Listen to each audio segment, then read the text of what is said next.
बन रहा है प्रोफेसर संजय कुमार, पटना वाले संजय कुमार। हालांकि आप भी बिहार से ही ताल्लुक रखते हैं, पर सीएसडीएस वाले संजय कुमार और पटना वाले संजय कुमार कह के मैं आप लोगों को एड्रेस करूंगा। प्रोफेसर साहब ये बताइए, बिहार में किस मुद्दे का शोर है? बिहार का चुनाव किस ओर चला है? अपराध, ये जंगल राज का विमर्श ज्यादा हावी है, या दरअसल आधार पर जो घमासान चल रहा है उसमें किसे नफा होगा किसे नुकसान होगा, लाख टके का सवाल वहां अटक गया है? देखिए, आपराधिक घटनाएं तो बढ़ी है और बहुत तेजी से बढ़ी है। हालांकि वो जो कालखंड था, जो 90 से 2005 के कालखंड जिसको जंगल राज से लोग संबोधित करते हैं, वह कालखंड भी बड़ा काला अध्याय बिहार के लिए रहा था। ये बिहार की विडंबना रही है। 108-9 नरसंहारों का गवाह बिहार रहा है। लाशों का बूचड़खाना बन गया था बिहार में।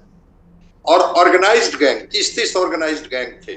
उस काले कालखंड को मैंने तो देखा है कि कैसे सुबह का सूरज होते कितनी लाशें दिखाई पड़ती थी, आप कल्पना नहीं कर सकते।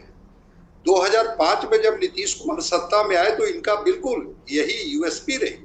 इन्होंने कहा कि हम क्राइम से, कम्युनलिज्म से, करप्शन से कोई कॉम्प्रोमाइज नहीं करेंगे।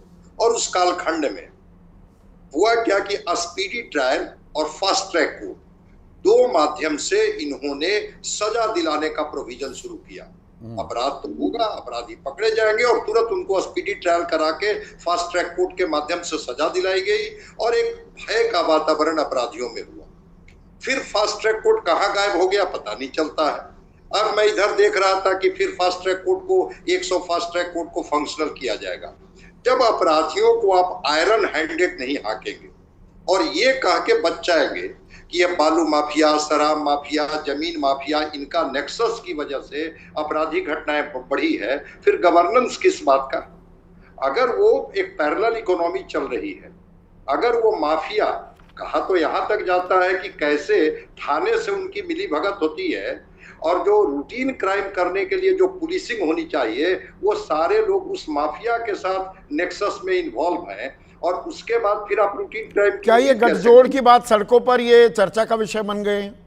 जी बिल्कुल है। या ये विपक्ष के कोरे आरोप हैं? नहीं, ये सच्चाई है।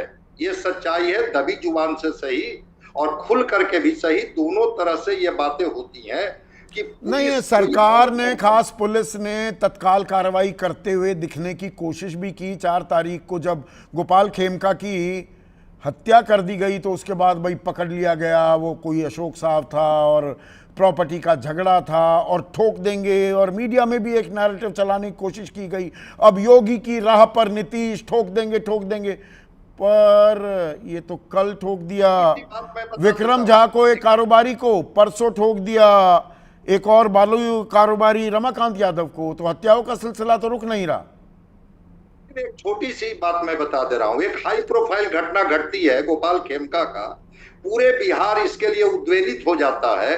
आप ही की पुलिस ने तुरंत साइंटिफिक मेथड से सीसीटीवी कैमरा को ट्रैक करते हुए, उसका मोबाइल को ट्रैक करते हुए और आप पकड़ लेते हैं। लेकिन इसी पटना जिला में, एक जिला की बात मैं बता रहा हूं, 4 महीने में 115 हत्या होती है। कितने हत्यारे पकड़े गए?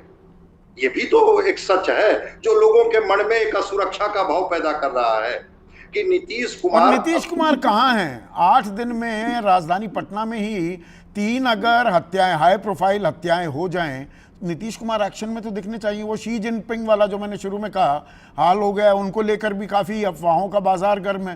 कहाँ है नीतीश कुमार? वो तो अगर कोई डायरेक्शन देते बतौर गृह मंत्री, ठीक है, चिराग पासवान किनके हनुमान है, किनके क्या है मैं नहीं जानता हूं, लेकिन चिराग पासवान ने तो कहा कि बतौर गृह मंत्री वो अकाउंटेबल है। नीतीश कुमार आप बच नहीं सकते, अपने को नहीं कह सकते कि हम गृह मंत्री नहीं है। फिर ये हत्याओं का सिलसिला जो चल रहा है, तो क्या बिल्कुल अनभिज्ञ है? या अगर वो विज्ञ है तो फिर वो जो अपने अधिकारियों को, यही नीतीश कुमार एक बार पटना में जब कई चिकित्सकों ने लाइसेंस के लिए आवेदन दिया था तो पुलिसकर्मियों की बैठक में उन्होंने कहा था कि आपके तरीका क्या होंगे मैं नहीं जानता हूं, लेकिन अपराधियों को नियंत्रित करना और उनको अंदर करना ये आपकी जिम्मेवारी बनती है। परिणाम पर आप बात कीजिए, हमको घटनाक्रम मत समझाइए।